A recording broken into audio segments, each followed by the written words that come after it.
2025년 10월 19일 토요일 아침이었습니다. 새벽 6시 전화벨이 울렸어요. 루브르 박물관 보안 책임자의 다급한 목소리가 들렸습니다. 도둑이 들었다고. 왕실 보물 8점이 사라졌다고. 저는 믿을 수가 없었습니다. 루브르 박물관이라고요? 서둘러 박물관으로 달려갔습니다. 도착했을 때 본 광경은 악몽 같았어요. 아폴론 갤러리 2층 창문이 부서져 있었습니다. 고성능 보안 유리로 만든 진열장도 박살났죠. 도난당한 보물의 가치는 대략 1,400억 원. 믿기 힘든 숫자였습니다. 그런데 더 충격적인 건 따로 있었습니다. 36초짜리 CCTV 영상이었어요. 검은 옷을 입은 두 남자가 사다리차를 타고 유유히 내려오는 모습이 고스란히 담겨 있었습니다. 한 명은 노란색 형광 조끼까지 입고 있더군요. 마치 작업자처럼요. 다른 한 명은 오토바이 헬멧을 쓴 채였습니다. 저는 그 영상을 보며 온몸에 소름이 돋았습니다. 30년 경력의 보안 전문가로서 이런 일을 겪다니, 루브르 박물관에서 이런 일이 벌어지다니, 프랑스의 자존심이 무너지는 순간이었습니다. 경찰 조사 결과 범인은 4인조였습니다. 생항변 쪽 박물관 외벽에 사다리차를 세워두고 2층으로 침입했죠. 창문을 부수고 들어가 진열장을 깼습니다. 그리고 왕실 보물을 챙겨 유유히 빠져나갔어요. 우리 보안 시스템은 그들을 막지 못했습니다. 지금 제 인생에서 가장 충격적이었던 일주일에 대해 이야기하려 합니다. 그리고 그 일주일이 제 모든 생각을 어떻게 바꿔놓았는지 말이죠. 그 전에 1초 만에 누를 수 있는 구독과 좋아요 부탁드릴게요. 저는 프랑스 국립박물관연합 보안자문위원으로 30년 넘게 일해온 장피에르 뒤랑입니다. 다음 날 긴급 회의가 소집됐습니다. 문화부 장관이 노발대발했어요. 어떻게 이런 일이 일어날 수 있냐고. 세계에서 가장 유명한 박물관에서 이런 일이, 30년 경력의 보안 전문가가 있는데 말이냐. 저는 할 말이 없었습니다. 루브르 박물관장도 참담한 표정이었죠. 기자회견에서 그가 한 말이 아직도 귀에 생생합니다. 현재 보안 카메라가 설치된 곳이 일부에 불과하다. 특히 아폴론 갤러리의 경우 외부에 설치된 유일한 카메라가 서쪽을 향하고 있어 침입이 발생한 발코니를 감지하지 못했다. 서쪽을 향하고 있었다고요. 침입이 일어난 발코니는 사각지대였던 겁니다. 세계 언론이 우리를 조롱했습니다. CNN, BBC, 르몽드 모든 매체가 이 사건을 다뤘어요. 프랑스 국민들은 분노했습니다. 저는 그날 밤 잠을 이루지 못했습니다. 30년 경력이 무색했어요? 하지만 동시에 이런 생각도 들었습니다. 이건 우리 기술의 문제가 아니라 예산 문제라고. 프랑스의 보안 기술은 여전히 세계 최고라고 저는 그렇게 믿고 싶었습니다. 사건 발생 3일 후 또다시 회의가 열렸습니다. 보안 시스템 전면 재설계 프로젝트였어요. 저는 유럽 보안 업체들 명단을 꺼내놓고 검토하기 시작했습니다. 독일 포시, 영국 지포에스, 스위스 세큐리타스, 믿을 만한 업체들이었죠.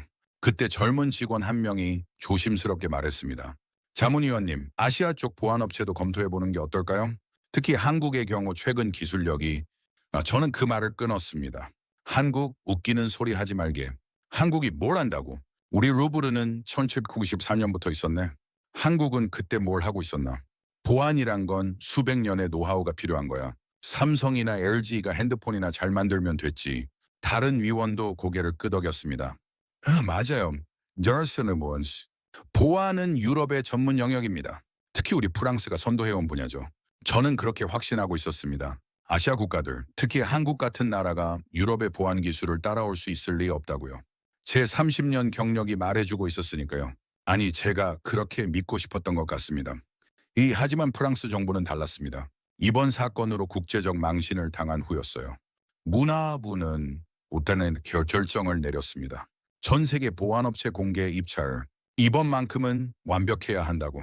누구든 최고의 시스템을 제안하는 곳을 선택하겠다고요. 2주 후 입찰 참여 명단이 나왔습니다. 독일 업체 2곳, 영국 업체 2곳, 스위스 1곳, 미국 업체 3곳, 그리고 한국 업체 2곳. 저는 명단을 보고 코웃음을 쳤습니다. 한국 업체가 2곳이나 시간 낭비군. 어차피 독일 보시나 영국 지포에스 중에서 선택하면 되는데 보좌관이 제안서를 건네줬습니다. 한국 S보안의 제안서였어요. 하지만 자문위원님, 이 제안서를 보시면 저는 그 제안서를 책상 위에 휙 던졌습니다. 필요 없네. 오버네나 포르툰. 내가 30년 경력으로 장담하는데 아시아 업체가 유럽 박물관 보안을 이해하겠나. 루브르는 현대식 빌딩이 아니라네. 저는 오만했습니다. 지금 생각하면 부끄럽지만 당시 저는 정말 그렇게 생각했어요. 유럽이 세계의 중심이고 우리의 기술이 최고라고. 다른 대륙, 특히 아시아는 우리를 따라오는 입장이라고요. 1개월 후 루브르 대강당에서 각국 보안업체 프레젠테이션이 시작됐습니다. 독일 보시가 먼저 나왔어요. 전통적인 보안 시스템에 최신 센서 기술을 결합한 제안이었습니다. 당연히 나쁘지 않았죠. 영국 지포에스는 인력 중심의 밀착 보안을 제시했습니다. 미국 업체들은 첨단 드론 감시 시스템을 들고 나왔고요. 저는 만족스러웠습니다. 역시 서방 선진국들의 제안이 수준급이군. 이 중에서 고르면 되겠어. 그리고 한국 S보안의 차례가 왔습니다. 김민준이라는 이름의 이사가 단상에 올랐어요. 나이는 40대 초반쯤 돼 보였습니다. 그런데 놀라운 일이 벌어졌습니다. 그가 유창한 프랑스어로 인사를 건넸어요. 저는 살짝 놀랐지만 여전히 시큰둥했습니다. 김민준 이사가 스크린을 켰습니다. 그리고 우리가 너무나 잘 아는 영상이 나왔어요. 바로 그 36초짜리 도난 영상이었습니다. 저는 눈살을 찌푸렸습니다. 우리 상처를 건드리는 건가? 하지만 다음 화면을 보고 입을 다물 수 없었습니다. 그 36초 영상을 인공지능으로 분석한 결과였어요. 화면에 빨간 점들이 표시됐습니다. 이는 내 교리비계의 취약점이었죠. 사다리차 접근 경로, 카메라 사각지대, 경비원 배치 허점, 무전 교신 지연 시간, 출입 차단 시스템 부재, 모든 게 적나라하게 드러났습니다. 김민준 이사가 말했습니다. 카메라가 서쪽만 향한 것이 근본적 문제가 아닙니다. 경비원의 무전 교신 시간이 13초였습니다. 이 시간에 범인들은 이미 도주를 완료했죠. 침입을 감지하는 시스템 자체가 없었던 겁니다. 저는 할 말을 잃었습니다. 제스처는 가스원. 그가 지적한 모든 게 사실이었으니까요. 우리는 그저 카메라만 늘리면 된다고 생각했습니다. 하지만 문제는 그게 아니었던 거예요. 다음 슬라이드가 넘어갔습니다. S보안의 제안이었어요. 인공지능 기반 행동 패턴 분석, 사다리차가 접근하면 5초 만에 감지. 360도 전방위 열화상 카메라와 일반 카메라 통합 시스템, 경비원 없이도 자동 경보 발령, 침입자 동선 예측 알고리즘, 그리고 실제 시연 영상이 나왔습니다. 한국국립중앙박물관에서 진행한 침입 시뮬레이션이었어요. 가짜 침입자가 박물관에 접근했습니다. 3초 만에 화면에 빨간 테두리가 생겼어요. 초 만에 자동 차단 시스템 작동, 10초 만에 경찰 출동 연계 완료. 저는 화면을 뚫어져라 쳐다봤습니다. 아, 이게 정말 가능한 건가? 영상 조작은 아닐까? 하지만 회의실 분위기가 변하고 있었어요. 다른 위원들이 수군거리기 시작했습니다. 문화부 차관도 관심 어린 눈빛으로 스크린을 보고 있었죠. 김민준 이사가 마지막 슬라이드를 보여줬습니다. 우리는 예방적 보안을 제안합니다. 사고가 일어나고 대응하는 게 아니라 사고가 일어나기 전에 막는 겁니다. 침입자가 건물에 도착하기도 전에 우리 시스템은 이미 그를 추적하고 있습니다. 프레젠테이션이 끝났습니다. 박수가 터져 나왔어요. 저는 박수를 치지 않았습니다. 아니, 칠 수가 없었습니다. 너무 충격적이었거든요. 하지만 동시에 인정하고 싶지 않았습니다. 영상이야 얼마든지 만들 수 있지. 실제로는 다를 거야. 저는 그렇게 스스로를 위안했습니다. 회의가 끝난 후 복도에서 다른 위원들이 이야기하는 소리가 들렸습니다. 한국 업체가 상당히 인상적이던데요. 저 정도 기술력이라니 몰랐어요. 저는 못 들은 척했습니다. 하지만 마음 한구석이 불편했어요. 희크와의 2개월이 흘렀습니다. 프랑스 정부는 최종 결정 전에 상위 3개 업체 본사 실사를 결정했어요. 독일, 영국, 그리고 한국, 저를 포함한 5명의 실사단이 구성됐습니다. 헨드리 이언 먼저 독일을 방문했습니다. 보시 본사는 기대 이상이었어요. 체계적이고 전문적이었습니다. 역시 독일다군. 다음은 영국이었습니다. 지포에스는 솔직히 실망스러웠어요. 제안서만큼의 실력은 아니었습니다. 그리고 마지막 일정, 하노마메네스 하는 한국이었습니다. 저는 내심 가기 싫었어요. 장거리 비행도 부담이었고 음식도 입에 맞을지 걱정이었습니다. 무엇보다 한국 업체를 인정하고 싶지 않았거든요. 인천공항에 도착했습니다. 공항은 넓고 깨끗했어요. 하지만 저는 여전히 불편한 심기였습니다. 통역사 박지은 씨가 우리를 맞이했습니다. 35세쯤 돼 보이는 여성이었어요. 그런데 놀랍게도 완벽한 프랑스어를 구사했습니다. 파리에서 공부하셨어요. 소르본 대학에서 국제관계학 석사를 했습니다. 저는 속으로 인정할 수밖에 없었습니다. 한국 사람들 준비성이 철저하네. 다음 날 아침 첫 일정은 국립중앙박물관이었습니다. S보안이 구축한 보안 시스템을 직접 보는 거였죠. 박물관은 용산에 있었어요. 건물 규모부터 압도적이었습니다. 보안 관제센터로 안내받았습니다. 문을 열고 들어간 순간 저는 숨이 멎는 줄 알았어요. 벽면을 가득 채운 모니터. 대략 300개는 넘어 보였습니다. 하지만 더 놀라운 건 관제요원이 단 3명뿐이라는 사실이었습니다. 관제요원이 설명했습니다. 저희는 인공지능이 알려주는 화면만 확인합니다. 300개 화면을 사람이 다 볼 수는 없으니까요. 인공지능이 이상 행동을 감지하면 자동으로 해당 화면을 크게 띄워줍니다. 저희는 그걸 확인하고 판단만 하면 돼요. 3명이 이 넓은 박물관을 말도 안 돼. 저는 속으로 중얼거렸습니다. 김민준 이사가 제안했습니다. 직접 테스트 해보시겠습니까? 자문위원님이 침입자 역할을 해보시죠. 저는 순간 당황했지만 거절할 수 없었어요. 좋습니다. 해보죠. 가방에 가짜 유물 모형을 숨겼습니다. 그리고 자연스럽게 전시실을 둘러보는 척하며 출구로 향했어요. 관제센터 직원들은 저를 쳐다보지도 않았습니다. 저는 속으로 생각했죠. 가시 역시 안드론, 토내는군. 인공지능이 뭐 대단한가. 출입구를 통과하는 순간이었습니다.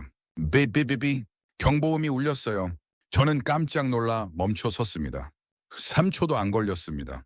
관제센터 모니터를 보니 제 모습이 빨간 테두리로 표시되어 있었어요. 제 동선이 실시간으로 추적되고 있었습니다. 화면 아래 글자가 떴습니다. 가방 속 물체 감지, 미등록 유물 반출 시도, 위험도 상능 완신음. 저는 말문이 막혔습니다. 이건 어떻게? 김민준 이사가 웃으며 설명했어요. 자문위원님, 저희 시스템은 사람의 행동 패턴, 시선 방향, 걸음걸이까지 분석합니다. 가방이 평소보다 무거워 보이는 것도 감지하죠. 그리고 가방 안에 금속이나 특정 재질이 감지되면 자동으로 알람이 울립니다. 저는 그날 밤 호텔에서 잠을 설쳤습니다. 한국의 기술력이 이 정도일 줄은 몰랐어요. 하지만 여전히 마음 한구석에서는 인정하고 싶지 않았습니다. 이건 박물관이니까 가능한 거야. 실제 위험 상황에서는 다를 거야. 셋째 날 아침 S보안 측에서 특별 일정을 제안했습니다. 한국의 다른 보안 현장을 보여드리고 싶습니다. 저는 무슨 속셈인가 의심하면서도 따라갔어요. 버스를 타고 북쪽으로 1시간 넘게 달렸습니다. 도착한 곳은 비무장지대 근처였어요. 히츠사이 에디엠제트 군사분계선. 저는 이곳이 세계에서 가장 위험한 국경선이라는 걸 알고 있었습니다. GOP 초소로 안내받았습니다. 대대장이 우리를 맞이했어요. 설명을 듣는 동안 저는 점점 압도당했습니다. 열화상 카메라와 일반 카메라, 레이더가 통합된 시스템, 야생동물과 사람을 구분하는 인공지능, 땅에 묻힌 지진 감지 센서로 발자국 진동까지 감지, 드론 자동 요격 시스템. 그마나 대대장이 말했습니다. DMZ는 세계에서 가장 위험한 국경선입니다. 70년 넘게 우리는 이 선을 지켜왔어요. 우리의 보안 기술은 생존의 문제입니다. 단 한 번의 실수도 용납되지 않죠. 주변에 저는 침묵했습니다. 표정이 점점 진지해졌어요. 이건 장난이 아니었습니다. 이 사람들에게 보안은 정말 생존의 문제였던 거예요. 오후에는 저는 청와대를 방문했습니다. 대통령 집무실 경호 시스템의 일부를 공개해줬어요. 다층 보안 시스템이었습니다. 경호처 관계자가 설명했습니다. 청와대는 365일 24시간 단 1초의 사각지대도 없습니다. 새 한 마리가 날아와도 감지됩니다. 실제 시연을 보여줬어요. 청와대 상공으로 드론이 접근했습니다. 시뮬레이션이었죠. 3초 만에 감지, 5초 만에 경고방송, 7초 만에 전파 교란으로 드론 추락, 동시에 드론 발신지 역추적 완료. 저는 완전히 압도당했습니다. 말 한마디 나오지 않았어요. 이게 한국의 수준이구나. 제가 무시했던 나라의 진짜 실력이구나. 저녁에 호텔로 돌아왔습니다. 박지은 통역사와 식사를 했어요. 그녀가 조심스럽게 물었습니다. 자문위원님, 한국에 대한 생각이 좀 바뀌셨나요? 저는 오랜 침묵 끝에 대답했습니다. 솔직히 말하면 충격을 받았습니다. 나는 한국을 완전히 오해하고 있었어요. 박지은 씨가 말했습니다. 많은 유럽 분들이 그러십니다. 한국을 여전히 개발도상국으로 생각하시죠. 하지만 저희는 70년 전 전쟁의 폐허에서 지금의 대한민국을 만들었습니다. 특히 안보와 보안 분야는 저희에게 생존의 문제였어요. 북한 때문이군요. 스테이트 미어워가 메리워스입니다. 네, 그렇습니다. 우리는 매일 위협받으며 살았습니다. 그래서 보안 기술이 발달할 수밖에 없었죠. 루브르 박물관의 도난 사건 같은 일은 한국에서 상상도 할 수 없는 일입니다. 저는 그날 밤 제 오만함을 깊이 반성했습니다. 30년 경력이 뭐 대단한가? 저는 편견에 갇혀 있었을 뿐이에요. 마지막 날 경기도 판교에 있는 S보안 본사를 방문했습니다. 연구개발센터에서 개발 중인 차세대 보안 시스템을 공개해줬어요. 홀로그램 경비원 시스템. 침입자 감지 시 자동으로 홀로그램 경비원이 나타나 경고합니다. 다국어로요. 심리적 압박 효과가 크다고 하더군요. 안면 인식과 행동 패턴 통합 분석 시스템도 봤습니다. 출입자의 평소 행동과 다른 패턴을 감지해요. 이 사람은 보통 2층에만 가는데 오늘은 왜 3층으로 가지? 이런 식으로 내부자 범죄까지 예방할 수 있습니다. 유물 자체에 부착하는 나노 센서도 있었어요. 유물이 움직이면 즉시 알림이 갑니다. GPS 추적 기능이 있어서 도난당해도 위치 추적이 가능하죠. 김민준 이사가 말했습니다. 자문위원님, 루브르에 이 시스템을 도입하면 그런 도난 사건은 다시는 일어나지 않을 겁니다. 저는 더 이상 부정할 수 없었습니다. 김 이사님, 솔직히 고백하겠습니다. 저는 한국을 완전히 무시했습니다. 보안은 유럽의 전유물이라고 생각했죠. 하지만 제가 틀렸습니다. 한국의 기술은 정말 뛰어납니다. 김민준 이사가 겸손하게 웃었어요. 그건 과찬이십니다. 아닙니다. 제가 30년 이 분야에 있었지만 한국만큼 체계적이고 통합적인 보안 시스템은 본 적이 없습니다. 그리고 무엇보다 한국 사람들의 열정과 자부심이 느껴졌습니다. 인천공항 출국장에서 박지은 씨와 작별 인사를 나눴습니다. 좋은 결정 내리시길 바랍니다. 이 자문위원님, 이미 결정했습니다. 저는 루브르가 에스보안을 선택하도록 최선을 다하겠습니다. 프랑스로 돌아온 후 2주가 지났습니다. 루브르 박물관 대회의실에서 최종 보안업체 선정 회의가 열렸어요. 저는 긴장했습니다. 제가 한국 업체를 추천할 거라는 걸 다른 위원들은 예상하지 못했을 테니까요. 회의실 분위기는 예상대로였습니다. 대부분의 위원들이 독일 포시를 선호했어요. 전통적으로 믿을 수 있는 업체라고, 유럽 업체를 선택하는 게 정치적으로도 유리하다고. 저는 그들의 말을 들으며 불과 몇 달 전에 제 모습을 봤습니다. 문화부 장관이 물었습니다. 장피에르 자문위원, 당신의 의견은 어떻습니까? 실사단장으로서 말이죠. 저는 일어섰습니다. 노트북을 열고 프레젠테이션을 시작했어요. 30분간 제가 한국에서 본 것들을 보고했습니다. 먼저 루브르 도난 사건을 재분석한 자료를 보여줬죠. 우리의 문제는 예산이 아니었습니다. 우리의 문제는 낡은 시스템과 사고방식이었습니다. 다음 슬라이드에서 DMZ 영상을 공개했어요. 70년간 검증된 한국의 보안기술, 국립중앙박물관 시연 영상, 청와대 보안 시스템, 회의실이 조용해졌습니다. 비교 분석표를 보여줬습니다. 독일 보시는 전통적 방식이라 인력이 많이 필요하고 비용이 높습니다. 한국 에스보안은 인공지능 기반이라 적은 인력으로도 효율성이 최고이고 비용은 오히려 30% 절감됩니다. 저는 회의실을 둘러봤습니다. 신사숙녀. 여러분, 저는 30년간 보안 분야에 있었습니다. 그리고 저는 유럽의 자부심을 가지고 있었어요. 하지만 한국에서 제가 본 것은 미래였습니다. 루브르가 다시 세계 최고의 박물관이 되려면 우리는 미래를 선택해야 합니다. 트렌머. 난 침묵이 흘러왔습니다. 그리고 문화부 차관이 손을 들었어요. 저는 장피에르 자문위원의 의견에 동의합니다. 다른 위원 한 명이 또 손을 들었습니다. 저도 동의합니다. 투표가 진행됐습니다. 찬성 8표, 반대 2표, 에스보안 선정이 확정됐어요. 저는 안도의 한숨을 쉬었습니다. 제대로 된 선택을 했구나. 일주일 후 루브르 박물관장이 기자회견을 열었습니다. 루브르 박물관은 한국의 에스보안과 계약을 체결했습니다. 이번 도난 사건을 교훈 삼아 세계 최고 수준의 보안 시스템을 구축하겠습니다. 한 기자가 질문했어요. 왜 한국 업체를 선택했습니까? 박물관장이 대답했습니다. 한국은 매우 앞선 보안 기술을 보유하고 있습니다. 특히 인공지능 기반 통합 보안 시스템에서 뛰어난 실력을 보여줬습니다. 프랑스 언론은 처음엔 의아해했습니다. 한국이라고요? 하지만 곧 한국의 보안 기술력에 대한 기사들이 쏟아졌어요. CNN과 BBC도 보도했습니다. 세계가 주목하기 시작했죠. 6개월이 지났습니다. 루브르 박물관이 재개장했어요. 새로운 보안 시스템이 가동되기 시작했습니다. 저는 새로 설치된 관제센터를 돌아봤어요. 300개의 모니터, 3명의 관제 요원, 그리고 완벽하게 작동하는 인공지능 시스템, 시연을 봤습니다. 가짜 침입자가 박물관에 접근했어요. 2초 만에 감지, 4초 만에 경고, 7초 만에 자동 차단, 경찰 출동 연계까지 완벽했습니다. 루브르는 이제 세계에서 가장 안전한 박물관이 됐어요. 저는 빈 전시실에 홀로 서 있었습니다. 30년 만에 배웠습니다. 진정한 전문가는 편견 없이 더 나은 것을 인정할 줄 아는 사람이라는 것을요. 그리고 한국은 정말 놀라운 나라입니다. 그 후 한 가지 더 놀라운 일이 있었습니다. 바티칸 박물관과 대형 박물관에서 연락이 왔어요. 루브르가 선택한 한국 보안 시스템이 궁금하다고 그들도 S보안과 상담을 시작했습니다. 저는 이제 확신합니다. 보안 기술의 미래는 한국에 있다고 70년 전 전쟁의 폐허였던 나라가 이제 세계를 선도하고 있습니다. 생존을 위해 발전시킨 기술이 이제 전 세계를 지키고 있어요. 루브르 도난 사건은 제게 뼈아픈 경험이었습니다.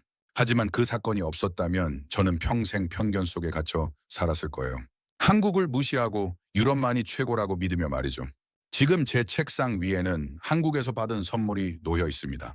태극 문양이 새겨진 작은 나침반이에요. 박지은 씨가 준 거죠. 올바른 방향을 찾으시길 바란다는 메시지와 함께요. 저는 그 나침반을 볼 때마다 생각합니다. 세상은 넓고 배울 것은 많고 편견은 우리를 가두는 감옥이라고. 그리고 때로는 가장 예상치 못한 곳에서 가장 위대한 것을 발견한다고요. 한국이 바로 그런 곳이었습니다. 제가 무시했던 나라, 제가 과소평가했던 기술, 하지만 실제로는 세계 최고 수준이었던 것들. 이제 저는 압니다. 한국의 진짜 실력을요. 루브르는 이제 안전합니다. 단 한 건의 도난 사고도 일어나지 않았어요. 한국의 기술이 프랑스의 자존심을 지켜주고 있습니다. 아이러니하죠. 제가 그렇게 무시했던 나라가 우리를 구해준 겁니다. 이 이야기를 들으시는 여러분께 한 가지 말씀드리고 싶습니다. 편견을 버리세요. 눈을 크게 뜨고 세상을 보세요. 여러분이 무시하는 그곳에 어쩌면 미래가 있을지 모릅니다. 저는 30년 경력의 보안 전문가였지만 한국에서 다시 배웠습니다. 겸손함을, 열린 마음을, 그리고 진정한 실력을 알아보는 눈을요. 루브르 박물관은 이제 한국 기술로 지켜집니다. 그리고 저는 그 선택을 자랑스럽게 생각합니다. 틀렸음을 인정하는 용기, 더 나은 것을 선택하는 지혜, 그것이 진정한 전문가의 자세라고 저는 믿습니다. 이제 저는 이 나라를 존경합니다. 전쟁의 폐허에서 일어나 세계 최고가 된 나라, 생존을 위해 기술을 발전시키고 그 기술로 이제 세계를 지키는 나라. 정말 놀라운 나라입니다. 제 이야기는 여기까지입니다. 오만했던 프랑스 보안 전문가가 한국에서 겪은 일주일, 그 일주일이 제 인생을 바꿨습니다. 여러분의 인생도 언젠가 그런 순간이 올 거예요. 그때 편견을 버리고 진실을 볼 수 있기를 바랍니다. 감사합니다.